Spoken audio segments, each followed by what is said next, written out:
Hello students, welcome to my YouTube channel educational Sanjeevani. Myself Rishabh Singh. और आज अपन पढ़ेंगे अपवर्तनांक और अपवर्तन से संबंधित कुछ महत्वपूर्ण बिंदुओं के बारे में। ठीक है, पहले हम बात करूं प्रीवियस पार्ट की। पिछले जो वीडियो के अंदर आपने बातें की थी तो प्रकाश का अपवर्तन आपने पढ़ लिया है, प्रकाश के अपवर्तन के नियम आपने पढ़ लिए, और प्रकाश के अपवर्तन में जो द्वितीय नियम जो होता है, दो नियम होते हैं, उसमें भी द्वितीय जो नियम है वो स्नेल का नियम ही है, वो आपने देख लिया था, जो बहुत ही ज्यादा इंपॉर्टेंट है क्योंकि आगे जितने भी डेरिवेशन आएंगे उन डेरिवेशनों में अपन उसका क्या करेंगे, उपयोग करेंगे। ठीक है, तो आप एक बार वो स्नेल का जो नियम है उसे आप देख लोगे। स्नेल का नियम था वो क्या था, यहां लिख रहा हूं मैं, सारे ध्यान से देखेंगे।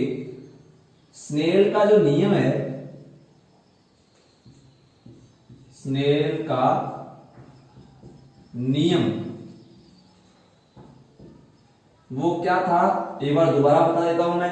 क्या था कि एक निश्चित तरंगदैर्घ्य या फिर एक वर्णीय प्रकाश के लिए क्या आपतन कोण की ज्या, कौन सी आपतन कोण की ज्या तथा अपवर्तन कोण की ज्या का जो अनुपात है वो एक क्या होता है, नियतांक होता है, जिसे अपन लिखते हैं n/1 से, और उसे बोलते हैं माध्यम 2 का माध्यम 1 के सापेक्ष अपवर्तनांक। देखो स्नेल के नियम की मैथमेटिकल फॉर्म जो है, गणितीय जो निरूपण है उसका, वो मैं लिख रहा हूं, ध्यान से देखोगे आप सारे। क्या होता है, sine I upon sine are is equal to n2 और 1 और is equal to n2 upon n1। ये है गणितीय रूप। कौन सा रूप है ये, गणितीय रूप हो गया किसका, स्नेल के नियम का। आप याद रखोगे, दोबारा देख लो, n21 को कैसे लिखते हैं, ऊपर n2 नीचे क्या है, n1 है। ये है आपका गणितीय रूप किस नियम का, स्नेल के नियम का। और ये होता है अपवर्तनांक माध्यम 2 का माध्यम 1 के सापेक्ष। तो महत्वपूर्ण बिंदु में अपनी पहली जो हेडिंग है वो है अपवर्तनांक m। तो ये तो माध्यम 2 का अपवर्तनांक 1 के सापेक्ष है। एक अकेले माध्यम का अपवर्तनांक ज्ञात करना हो तो वो आप कैसे ज्ञात करोगे, वो आप देखोगे। ठीक है, जैसे मैं ऐसे करूं, कांच का अपवर्तनांक बताना हो, जल का अपवर्तनांक बताना हो, हीरे का अपवर्तनांक बताना हो, तो वैसे अगर आपको किसी पदार्थ का अपवर्तनांक है उसे परिभाषित करना हो तो आप कैसे उसे परिभाषित करोगे, किसी माध्यम का अपवर्तनांक बताना हो तो कैसे परिभाषित करोगे, वो आप देख रहे हो। तो सिंपल हेडिंग लिखी हुई आ सकती है क्या, अपवर्तनांक, या फिर इसे ऐसे भी लिख सकता है अगला, निरपेक्ष अपवर्तनांक, निरपेक्ष अपवर्तनांक। ठीक है, तो ये भी बोल सकता है।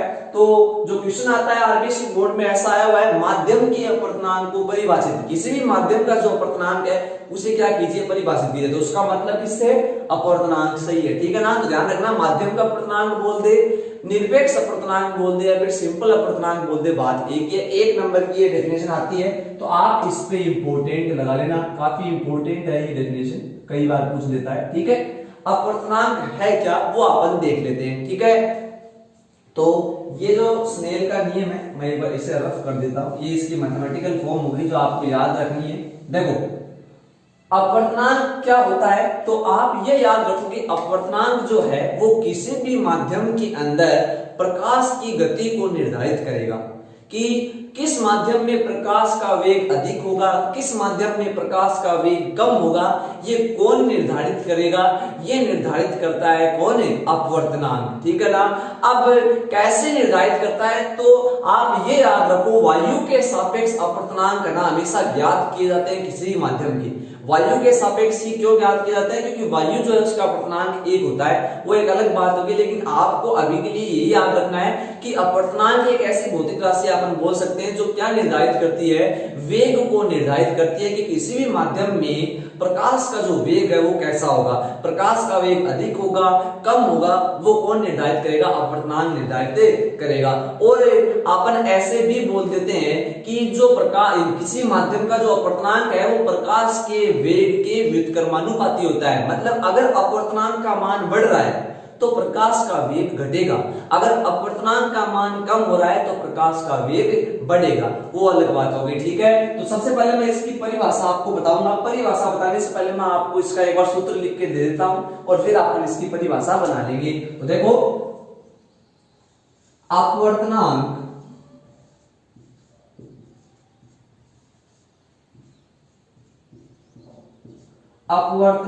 n इज इक्वल टू, ठीक है, अपवर्तनांक n इज इक्वल टू होता है क्या,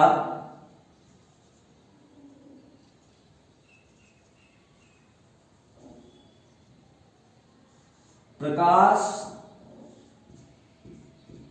की निर्वात में चाल, बोले तो c अपॉन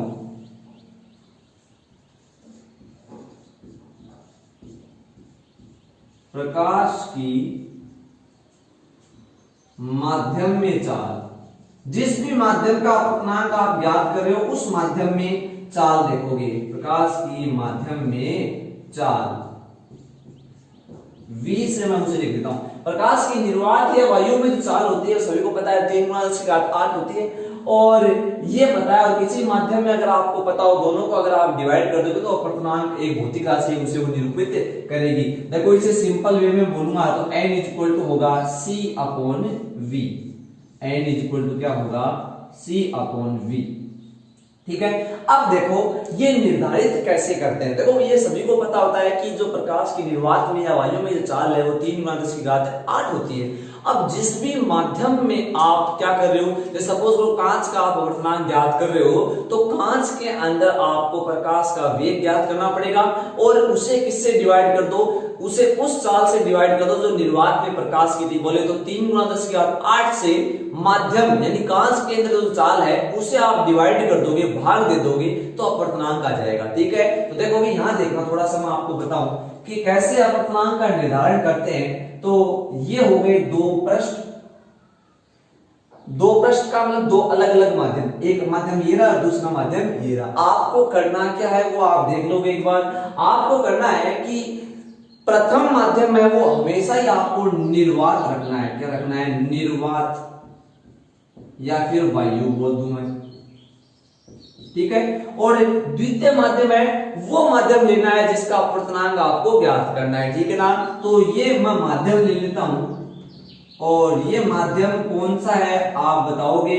तो ये वो माध्यम है जिसका अपवर्तनांक अपने को ज्ञात करना है। यहां प्रकाश की चाल c होगी, यहां प्रकाश की चाल v होगी। ठीक है, प्रकाश की किरण कहां से कहां आ रही है, तो प्रकाश की किरण है वो वायु या निर्वात से उस माध्यम के अंदर आपको लेके जानी है, उसमें उसका संचरण करवाना है। फिर आपको करना क्या है, यहाँ पे जो प्रकाश की चाल है और यहाँ पे जो प्रकाश की चाल है, दोनों को क्या कर दो, आप भाग दे दोगे तो अपवर्तनांक निकल के आएगा। ठीक है, तो अपवर्तनांक बेसिकली है क्या, ये आपको क्या करके देगा, माध्यम के अंदर प्रकाश की गति या प्रकाश की चाल का निर्धारण करके देगा। और यहाँ आप देख भी सकते हो, दिखाई दे रहा होगा, n जो है, n व्युत्क्रमानुपाती है v की। n क्या है, व्युत्क्रमानुपाती है किसके, v के। बोले तो जिस माध्यम का, जिस माध्यम, व्युत्क्रमानुपाती का मतलब होता है उल्टा अनुपात। अगर वेग ज्यादा है तो अपवर्तनांक कम है, और वेग कम है तो अपवर्तनांक क्या है, ज्यादा। ये उल्टा हो गया, अगर समानुपाती होगा तो वेग ज्यादा तो अपवर्तनांक भी ज्यादा, और वेग कम तो अपवर्तनांक भी कम। ये समानुपाती के केस में। तो जिस माध्यम का अपवर्तनांक अधिक, उस माध्यम में प्रकाश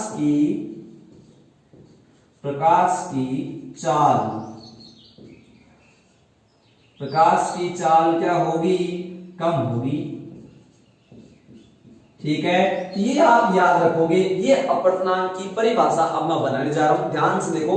इस फॉर्मूले से मैं प्रकाश के अपवर्तनांक की परिभाषा बना दूंगा। प्रकाश के अपवर्तनांक का निर्धारण कैसे किया जाता है, प्रथम माध्यम को वायु रख के, जिस भी माध्यम का आप क्या कर रहे हो, आप अपर्तनांक ज्ञात करें, उसे द्वितीय माध्यम रख के आपको क्या करना है, प्रकाश की किरण को वायु से उस माध्यम के अंदर संचरित कराना है और दोनों माध्यमों में प्रकाश की चाल का निर्धारण आप कर लोगे, उन्हें आपस में भाग दे दोगे, जो राशि आती है उस पदार्थ के अपर्तनांक को निरूपित करती है। तो यहां देखोगे आप क्या लिखोगे, क्या लिखोगे, प्रकाश की निर्वात में चाल बोले तो C तथा प्रकाश की किसी माध्यम में चाल यानी V के अनुपात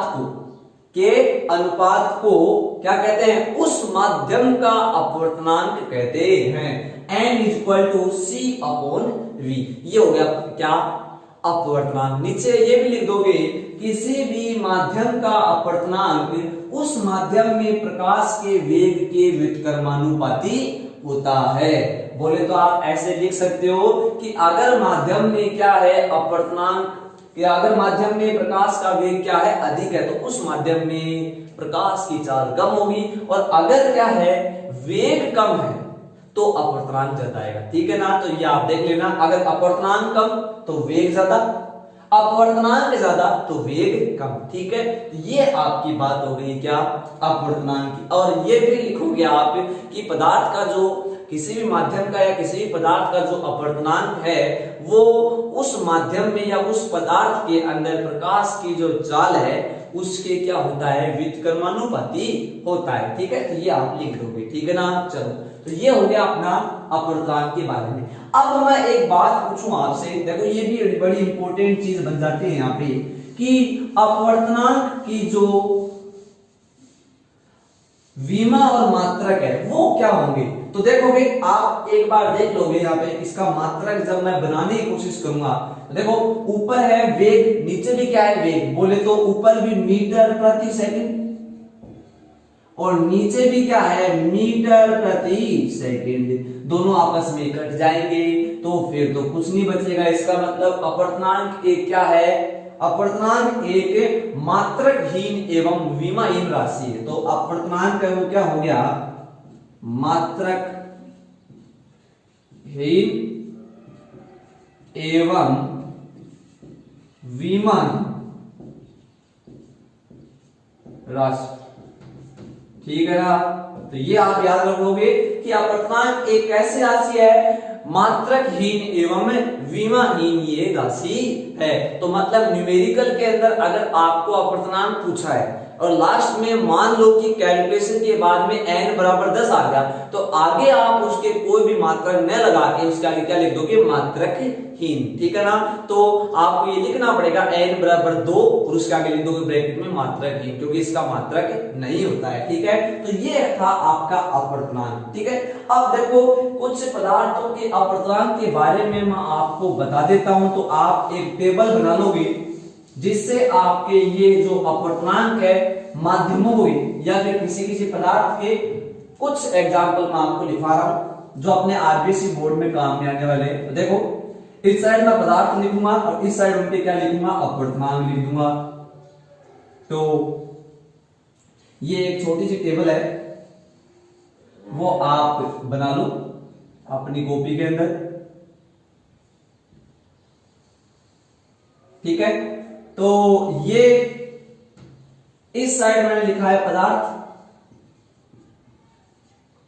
और इस साइड मैं लिख रहा हूं अपवर्तनांक। इस साइड में क्या लिख रहा हूं, अपवर्तनांक। ठीक है, चलो हाँ, तो फर्स्ट ऑफ ऑल बात करें कि फर्स्ट जो अपना पदार्थ है वो मैं ले रहा हूं वायु या फिर निर्वात। ठीक है, वायु बोल दे या फिर निर्वात बोल दे, वैसे दोनों में थोड़ा सा अंतर होता है पॉइंटों के अंदर, 0.03 का, बहुत ही कम है, इसलिए दोनों का अपवर्तनांक लगभग आपको लेना है कितना, 1। ठीक है, चलो अगला जो अपना पदार्थ है वो है जल। कौन सा है, जल, वाटर। ठीक है, हाँ, जल का जो अपवर्तनांक है अगर मैं बोलूं तो भिन्न के रूप में 4/3, और अगर इसे भाग दे दोगे तो ये आ जाएगा 1.33। ठीक है, आपको ये ज्यादा काम में लेना है क्योंकि ये कैलकुलेशन को इजी रखता है, ये कैलकुलेशन हार्ड कर देगा। ठीक है ना, तो इसे ज्यादा काम में लोगे।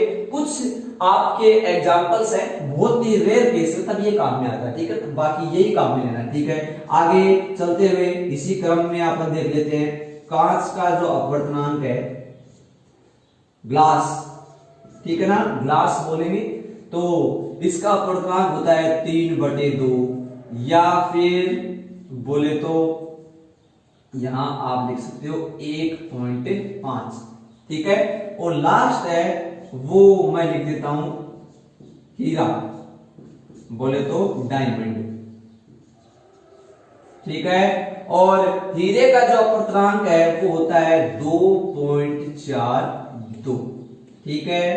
तो ये आपकी एक टेबल हो गई जो आपको बनानी है, ठीक है। अब आप क्या याद रखोगे, ये भी याद रखोगे कि जो ठोस पदार्थ हैं उनका अपवर्तनांक है वो ज्यादा होता है, और ऐसे जो गैसियस पदार्थ है या फिर ऐसे बोल दे कि आपके द्रव्य जो पदार्थ है तो भौतिक अवस्थाओं पे जो है अपवर्तनांक निर्भर करता है। आप ऐसे लिख लोगे जो n है, n ठोस अवस्था में सर्वाधिक होगा अपवर्तनांक, फिर द्रव अवस्था और फिर गैस अवस्था, ठीक है। यानी ठोस अवस्था का जो अपवर्तनांक है वो अधिक होगा और गैसियस अवस्था का जो अपवर्तनांक है वो क्या हो जाएगा, कम हो जाएगा, ठीक है। यानी जहां पे भी घनत्व अधिक होता है, घनत्व का मतलब क्या होता है, पदार्थ की जो कण है वो क्या हो, पास पास हो, पदार्थ की जो कण है वो क्या हो, पास पास हो, बहुत ज्यादा पास हो। पास पास होने का मतलब वो क्या बन चुका है, ठोस बन चुका है। उस स्थिति में पदार्थ का अपवर्तनांक अधिक होगा और कण दूर दूर होंगे, इसका मतलब घनत्व के मान में क्या हो रही है, कमी हो रही है। और उस स्थिति के अंदर जो पदार्थ का अपवर्तनांक है वो क्या होगा, कम होगा। और आप वैसे भी देख सकते हो, बताओ सबसे अधिक चाल कहां होगी। आपको मैं वैसे पूछूं कि ठोस के अंदर प्रकाश अधिक तेजी से चलेगा कि वायु में चलेगा, तो आप ऑब्वियसली कहोगे सर वायु में प्रकाश की चाल क्या होगी, अधिक होगी। ठोस में क्या होगी, कम होगी। ठोस में क्या होगी, कम। इसीलिए ठोस में चाल कम है तो अपवर्तनांक क्या है, ज्यादा, और वायु में चाल अधिक है तो अपवर्तनांक क्या होगा, कम हो गया। तो वही बात है कि ठोस के अंदर अपवर्तनांक क्या होगा, बहुत ज्यादा। अपवर्तनांक का मतलब घनत्व से ले सकते हो, पदार्थ के कण पास पास तो अपवर्तनांक ज्यादा, ठीक है। आप ये याद रखना कि जहां पे भी चाल ज्यादा होगी वहां पे अपवर्तनांक क्या होगा, कम होगा, ये होगा, ठीक है। तो ये आप याद रखोगे। अब ऐसे कह दे कि अपवर्तनांक का जो मान है, अपवर्तनांक का जो मान है वो किस चीज पे डिपेंड करता है, अपवर्तनांक का मान किस चीज पे डिपेंड करता है, तो माध्यम की प्रकृति पे,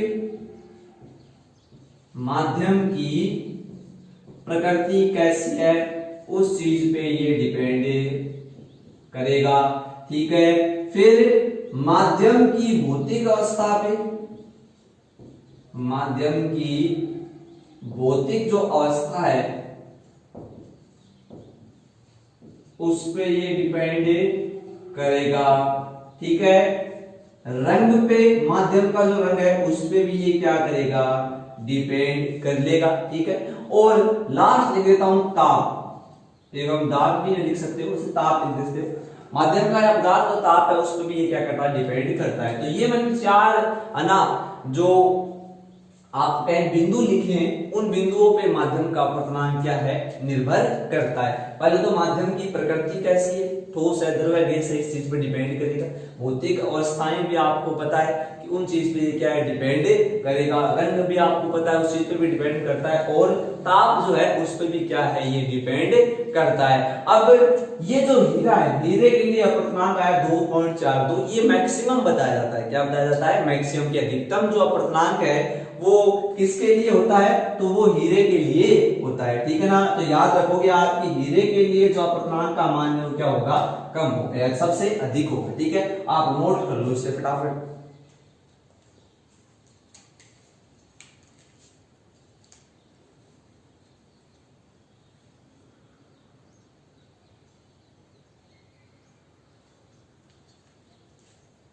ठीक है, तो आपने इसे नोट कर लिया होगा। तो ये हो गया अपना क्या, अपवर्तनांक का जो बोले निर्भरता, और कुछ पदार्थों के लिए अपवर्तनांक के मान मैंने लिख दिए, ठीक है। चलो अब चल देते हैं कि जैसे सपोज करो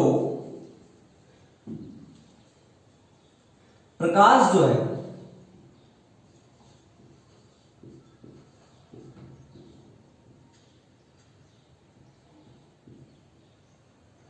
ठीक है कि एक ही माध्यम जो है अब आपको प्रकाश पता है कि जो प्रकाश है उसमें सातों रंग होते हैं। प्रकाश के अंदर क्या है, सातों रंग होते हैं, वो आपको पता है, जिसे अपन बोल देते हैं क्या, विबग्योर। ठीक है,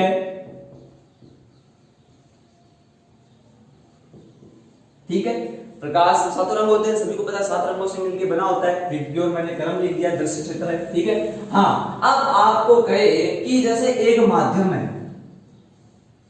ये रहा कोई पदार्थ है, ठीक है, इसका अपवर्तनांक कुछ भी हो सकता है, वो अपने को पता नहीं है। ठीक है, इसका अपवर्तनांक सपोज लो n है ना। आपने क्या किया है, इस पदार्थ के ऊपर या इस पदार्थ के अंदर आपने बैंगनी रंग का प्रकाश क्या किया, आपतित करवाया। ठीक है, और उसके बाद में आपने लाल रंग का प्रकाश इस पे क्या करवाया, आपतित करवाया। तो होता क्या है कि लाल रंग के लिए इस पदार्थ का जो अपवर्तनांक है, इस माध्यम का जो अपवर्तनांक है वो आता है कम, और बैंगनी रंग के लिए क्या आता है, अधिक आता है। ठीक है ना, ये आगे आएगा भी, आप देख लेना, वहां पे भी मैं आपको समझा दूंगा ये कैसे हुआ। लेकिन याद रखो कि एक ही माध्यम का, देखो एक ही माध्यम है ना, माध्यम तो वही है, एक ही माध्यम के लिए जो बैंगनी रंग के प्रकाश का जो अपवर्तनांक है वो क्या होगा, अधिकतम होगा, और लाल रंग का जो है वो क्या होगा, न्यूनतम होगा। तो याद रखोगे एक ही माध्यम के लिए जो बैंगनी रंग है उसके लिए अपवर्तनांक क्या है, अधिक आएगा, और लाल रंग के लिए क्या आएगा, कम आएगा। ये भी आप ध्यान रखोगे। ठीक है ना, तो मैं ऐसे बोल सकता हूं NV अपवर्तनांक फॉर वॉयलेट कलर,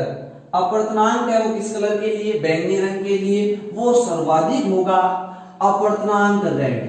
ठीक है ना, तो ये आप याद रखोगे। अब ये ऑर्डर हो जाएगा ऐसे बढ़ता हुआ, ठीक है ना, कि सबसे ज्यादा बैंगनी रंग का, फिर ये कौन सा है, इंडिगो, फिर ब्लू, फिर ये आपका हो गया ग्रीन, फिर येलो, फिर ऑरेंज, और फिर रेड। तो आप देख लो ये इसका क्या हो जाएगा ऑर्डर, सबसे ज्यादा किसका, बैंगनी यानी वॉयलेट कलर का, और सबसे कम रेड यानी लाल रंग का। ठीक है, चलो अब अपन आगे चल देते हैं, ये आप नोट कर लो। तो महत्वपूर्ण बिंदुओं के अंदर आपने जो फर्स्ट पॉइंट है अपवर्तनांक है, उससे आपने डिटेल में देख लिया कि अपवर्तनांक बेसिकली होता क्या है। ठीक है, अब चलते हैं अपन सेकंड पॉइंट के ऊपर कि सेकंड जो अपना महत्वपूर्ण बिंदु है वो क्या है, वो अपन देख लेते हैं। चलो, तो सेकंड जो महत्वपूर्ण बिंदु है वो स्नेल के जो नियम की मैथमेटिकल है ना फॉर्म है, गणितीय जो रूप है, जो आप बोलते हो sin I upon sin R equal to n21 equal to n2 upon n1, उसे आगे प्रसारित करेगा, उसे आगे एक्सप्लेन करेगा। ठीक है ना, यानी वो फॉर्मूला है वो और ज्यादा बड़ा बनेगा, और वो जो आप बोलते हैं अपवर्तनांक जो है किसी माध्यम 2 का 1 के सापेक्ष वो अन्य राशियों पर भी निर्भर करता है, तो वो अपन देख लेंगे। ठीक है, तो चलो स्टार्ट करते हैं। तो सबसे पहले मैं लिखता हूं स्नेल का नियम था क्या, तो स्नेल के नियम से, स्नेल के नियम से, हाँ बोलो, स्नेल के नियम से अपन क्या लिख सकते हैं, तो आप कहोगे कि स्नेल का जो नियम था वो क्या था, हाँ n21 इज इक्वल टू बराबर n2 बटे में n1। ठीक है, बराबर ये आता है sin I upon sin R के, यही होता है। ये था आपका स्नेल का नियम जो आपने पीछे पढ़ लिया था। ठीक है, चलो अब अपन आगे चल देते हैं।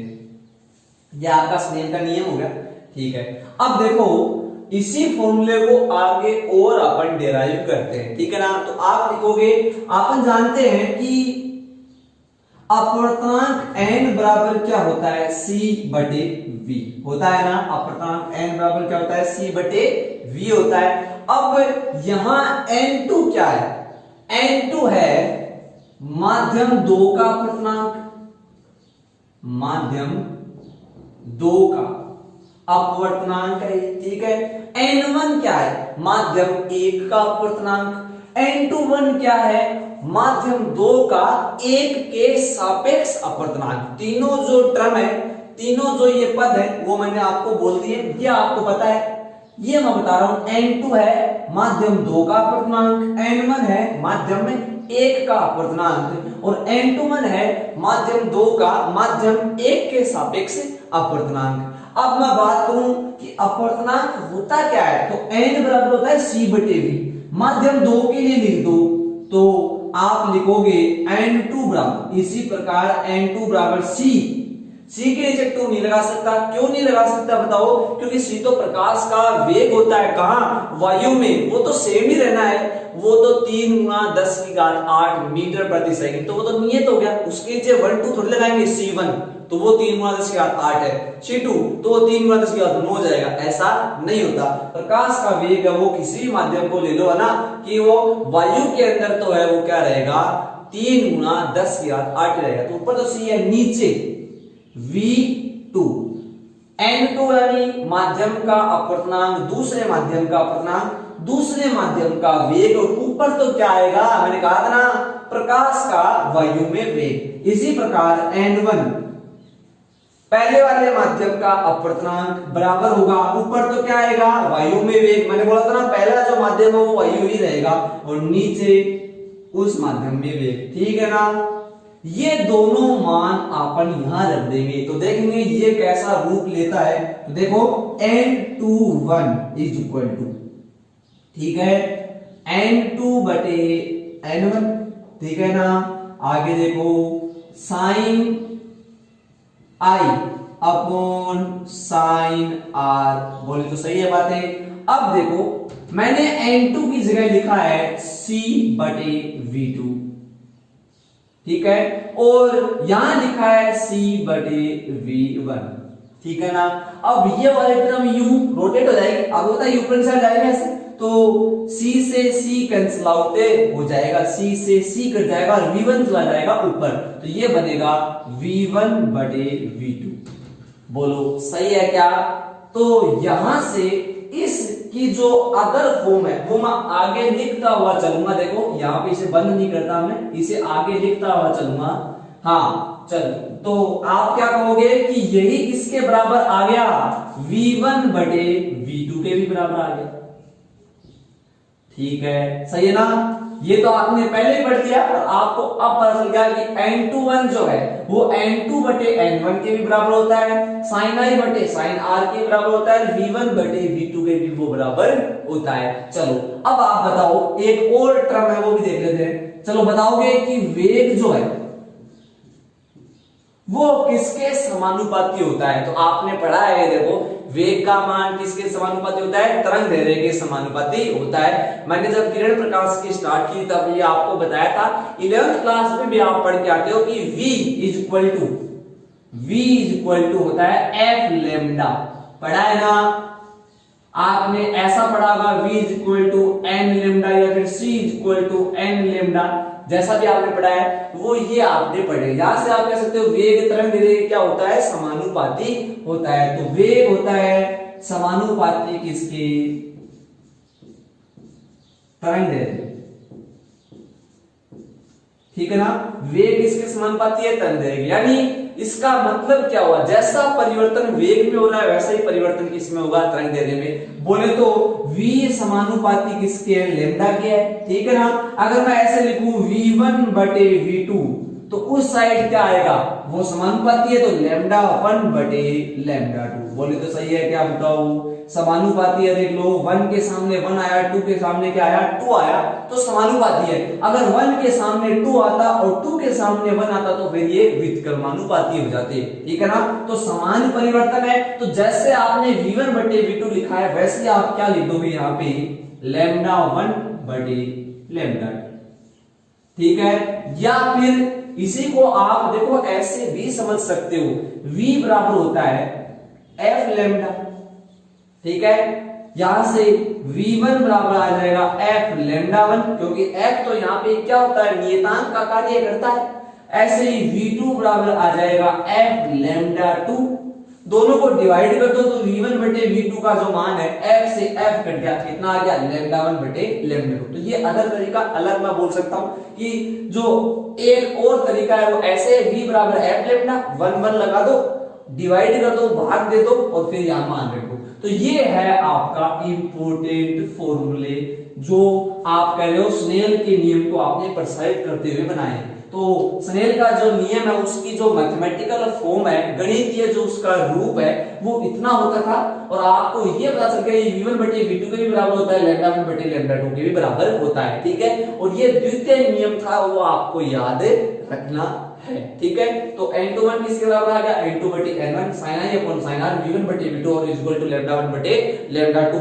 बहुत ही ज्यादा इंपॉर्टेंट है ये फॉर्मूला, आप याद रखोगे, चाहे ये दोनों लगाने पड़े, चाहे ये दोनों लगा दो, चाहे ये दोनों लगा दो, चाहे ये वाला और ये वाला लगा दो, चाहे ये वाला और ये वाला लगा दो, कैसे भी आप इसे लगा सकते हो क्योंकि सारे आपस में क्या है, बराबर है। तो ये था अपना कौन सा पॉइंट है, दूसरा पॉइंट, ठीक है। नोट कर लो फटाफट। चलो अब चल लेते हैं अपन कौन से पॉइंट पे, तीसरे पॉइंट।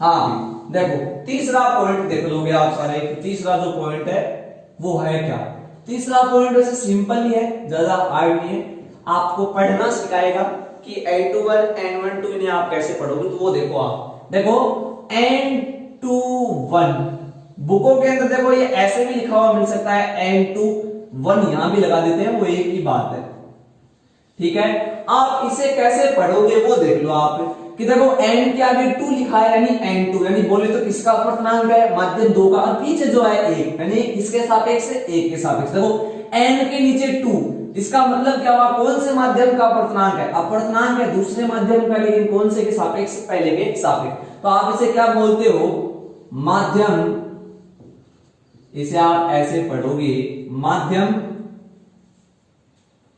2 का 1 के सापेक्ष अपवर्तनांक, या फिर क्या बोल सकते हो बताओ, दूसरे माध्यम का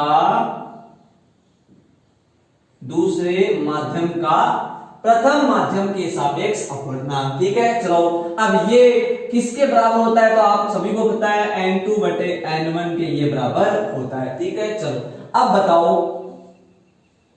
n12, या फिर इसे ऐसे भी लिख सकते हैं कई किताबों में ऐसे ही, है ना, ये क्या होगा, तो आप लिखोगे n1 बटे n2, ठीक है ना। देखो जो पहले लिखा हुआ है पहले वो लिखना है, n21 होता है n2 बटे n1, तो ऐसे ही n12 क्या होगा, n1 बटे n2 हो जाएगा, ठीक है। इसे आप क्या कैसे पढ़ोगे, देखो n का मतलब अपवर्तनांक, 1 का मतलब 1 का अपवर्तनांक है, और किसके सापेक्ष, 2 के सापेक्ष। तो इसे आप लिख दोगे माध्यम 1 का, माध्यम 2 के सापेक्ष अपवर्तनांक, ठीक है। माध्यम जो 1 है उसका 2 के सापेक्ष क्या आ गया, ये अपवर्तनांक आ चुका है, ठीक है। चलो अब देखो यहां पे एक और टर्म आ गई, ये NAG का मतलब क्या है, देखो A का मतलब है एयर बोले तो वायु, ठीक है, और G का मतलब है किससे, ग्लास से, बोले तो कांच, ठीक है। और W मिलेगा तो यानी वो वाटर यानी जल हो गया, ठीक है। चलो NAG का मतलब क्या है, पहले बताओ इसे लिखोगे कैसे आप, तो इसे देखो पहले Na और बटे में Ng से अपन इसे लिखेंगे, सही है क्या, ठीक है। NAG को क्या बोलेंगे, NAE, या फिर देखो मैं इसे थोड़ा सा और जैसे बुकों के अंदर पूछता है वैसे आपको लिख देता हूं, तो आपकी थोड़ी सी आसानी हो जाएगी। देखो कैसे याद देखोगे, Ng और ए। बोले तो इसे कैसे लिख दोगे, एन जी और अपॉन में एन ए। ठीक है, पढ़ो इसे। तो किसका अपर्तनांक है, आप कहोगे सर किसका है, ग्लास यानी कांच का अपर्तनांक है। किसके सापेक्ष है, वायु के सापेक्ष। तो इसे क्या लिखोगे, कांच का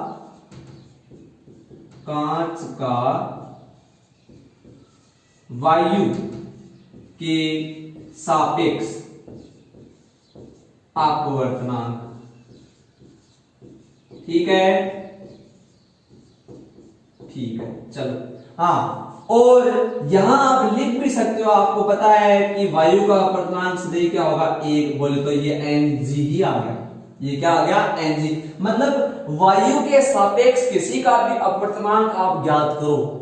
जैसे सपोज करो कि हवा जो है उसके सापेक्ष, वायु के सापेक्ष आप कांच का अपर्तनांक ज्ञात कर रहे हो, तो वो चाहे लिखो चाहे मत लिखो, क्योंकि वो बराबर तो किसके आया है, कांच के अपर्तनांक के वो क्या आ गया, बराबर आ गया। तो चाहे ऐसे बोल दो वायु के सापेक्ष कांच का अपर्तनांक, चाहे ऐसे बोल दो सिंपल कांच का अपर्तनांक, बात एक ही है। बात क्या है, एक। देख लो बराबर आ गए, ये और ये आपस में क्या आ चुके हैं, बराबर आ चुके हैं। मतलब क्या है कि कांच का वायु के सापेक्ष अपर्तनांक बोल दिया जाए या फिर ऐसे बोल दिया जाए कांच का अपर्तनांक, बात एक ही है। चलो ऐसे देखो, दूसरा अपन देख लेते हैं, एन डब्ल्यू ए।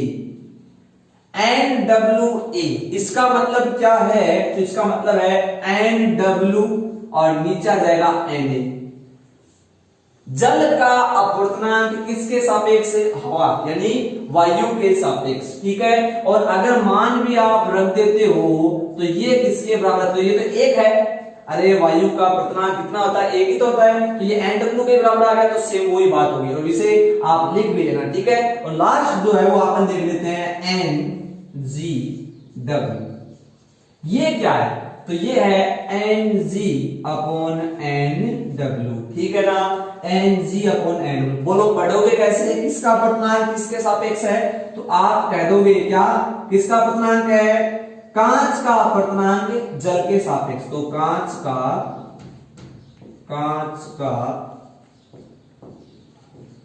जल के सापेक्ष अपवर्तनांक, कांच का किसके सापेक्ष, कांच का जल के सापेक्ष अपवर्तनांक। ठीक है, तो ये है पढ़ने का तरीका। आपको याद रखना है बेसिक टर्म, इसलिए मैंने आपको लिखवाई है। तो ये आपके थ्योरेटिकल पोर्शन न्यूमेरिकल में काफी काम में आ जाती है कई बार, तो ये आपको याद रखनी है। ठीक है, चलो अब चल लेते हैं अपन कौन से पॉइंट पे, फोर्थ पॉइंट के ऊपर। नोट कर लो फटाफट से, नोट करो।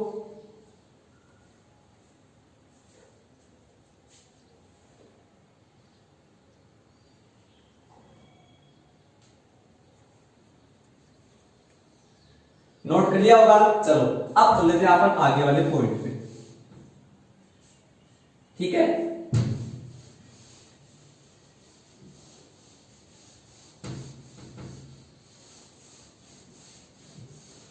अगला जो अपना पॉइंट है वो आप देखोगे, फोर्थ पॉइंट है वो मैं आपको बताने जा रहा हूं। हाँ देखो, तो फोर्थ पॉइंट है वो आपको क्या कहता है, तो देखो सबसे पहले आपको पता होगा कि सघन और विरल माध्यम कौन से होते हैं। 10th क्लास में आपके ये आ जाते हैं कि सघन माध्यम कौन सा होता है और विरल माध्यम में कौन सा होता है, ये सभी को पता होता है। सघन का मतलब क्या है, पास से, आपने याद रखो पास, पास का मतलब कण पास पास होने, ठोस बोल सकते हो। ठीक है, और विरल का मतलब दूर दूर, तो इसे द्रव बोल सकते हो। ठीक है, वैसे केवल बोलने के लिए बता रहा हूं, मतलब इनका ये नहीं होता है। सघन का मतलब क्या है, जिसके अंदर घनत्व अधिक हो। घनत्व अधिक होने का मतलब कण है वो क्या हो, पास पास हो। और विरल का मतलब क्या है, कण क्या हो, दूर दूर हो, यानी घनत्व क्या हो, अधिक हो। 10th क्लास में आप सीख के आते हो ये बातें। ऐसे कहते हैं कांच और वायु में सघन कौन सा है, विरल कौन सा है, ठोस कौन सा है। देख लो, कांच ठोस है इसलिए वो सघन है, और वायु विरल है ना। ठीक है, चलो, क्योंकि वो द्रव है, या फिर आप ऐसे कह सकते हैं उसके अंदर दूर दूर क्या है, कण।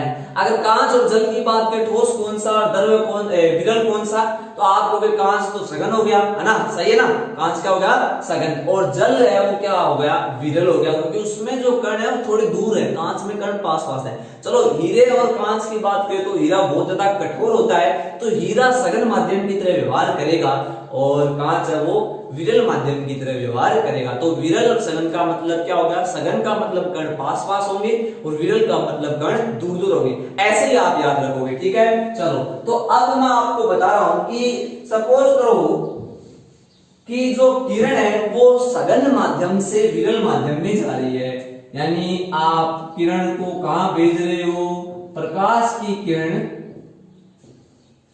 सघन माध्यम से कौन से माध्यम में जा रही है, विरल माध्यम में जा रही है। तो कौन सी घटना घटेगी वो आप देखोगे कि जब प्रकाश की किरण सघन से विरल माध्यम में जा रही है, यानी दो माध्यम काम में आ रहे हैं और दो माध्यम अपवर्तन में काम में आते हैं कि परावर्तन में काम में आते हैं, आप कहोगे अपवर्तन में काम में आते हैं, तो प्रकाश का अपवर्तन हो रहा है। और सघन से विरल में जब आप जा रहे हो तो आपको पता है अपवर्तन की घटना में जो प्रकाश की किरण है वो अपने पथ से क्या हो जाती है, विचलित हो जाती है। तो मैंने कहा था अभिलंब के पास भी आ सकती है, अभिलंब से दूर भी जा सकती है, तो आपको यह देखना है कि अभिलंब के पास आएगी कि दूर जाएगी, ठीक है। तो देखो यहां देखना, सघन का मतलब होता है, मैंने कहा ना, पास से, और विरल का मतलब होता है दूर से। किससे, दूर से। आप सघन से किस में जा रहे हो, विरल में जा रहे हो, कक्षा 1 से, सपोज करो कक्षा 1 से 2 में जा रहे हो, तो 1 की चलेगी कि 2 की चलेगी, 2 की चलेगी, आप जिसमें हो वहीं की चलेगी भाई, 1 को तो आप पीछे छोड़िए, ठीक है। तो सघन से विरल में जब आप जाओगे तो दूर, दूर का मतलब है अभिलंब से दूर, किससे दूर, अभिलंब से दूर। और इसका अगर उल्टा हो जाए, विरल से सघन में जाओ तो दूर से पास, पास का मतलब पास, अभिलंब के पास, ठीक है ना, जहां आप जा रहे हो वहीं की चलेगी, ठीक है। तो जैसे आपको मैं कहूं सघन से विरल में जा रहे हो, तो किस में जा रहे हो, विरल में जा रहे हो, विरल का मतलब क्या हो गया, दूर, तो जो किरण है वो अभिलंब से क्या हो जाएगी, दूर हट जाएगी। और अगर मैं कह दूं कि आप विरल से सघन में जा रहे हो तो क्या आ जाएगी, पास आ जाएगी। तो इसका प्रूफ अपन देख लेते हैं। तो फर्स्ट जो अपना पॉइंट है, जो है फोर्थ में भी फर्स्ट देख लो कि जब प्रकाश की किरण सघन माध्यम से विरल माध्यम में जाती है तो वह अभिलंब से दूर हो जाती है, ठीक है ना, अभिलंब से क्या हो जाती है, दूर। इसका अब आप प्रूफ देख लो कि प्रूफ थोड़ा सा अपन देख लेते हैं जो आपके थोड़ा सा काम में भी आ जाएगा कभी। ये देख, हाँ, ये मैंने लिया है अंतरा पृष्ठ या फिर पृथककारी पृष्ठ, मैं बोल सकता हूं अंतरा पृष्ठ या फिर पृथककारी पृष्ठ, ठीक है, ठीक। चलो ये वाला जो माध्यम है ये है सघन, और ये वाला जो आपका माध्यम है कौन सा, ये है विरल, ये आपका कौन सा हो गया, ये हो गया विरल, ठीक है। और प्रकाश की किरण सघन माध्यम से विरल माध्यम में जा रही है। तो देखो यहां मैं बना देता हूं, ये है आपकी प्रकाश की किरण हो गई कौन सी, PQ, ठीक है, P और ये हो गया Q, ठीक है। हाँ, और यहां मैं खींच देता हूं, ये इसका क्या हो गया, अभिलंब, ठीक है, ये हो गया अभिलंब, ठीक है, सभी को दिखाई दे रहा होगा, ये इसका क्या हो गया, अभिलंब हो गया।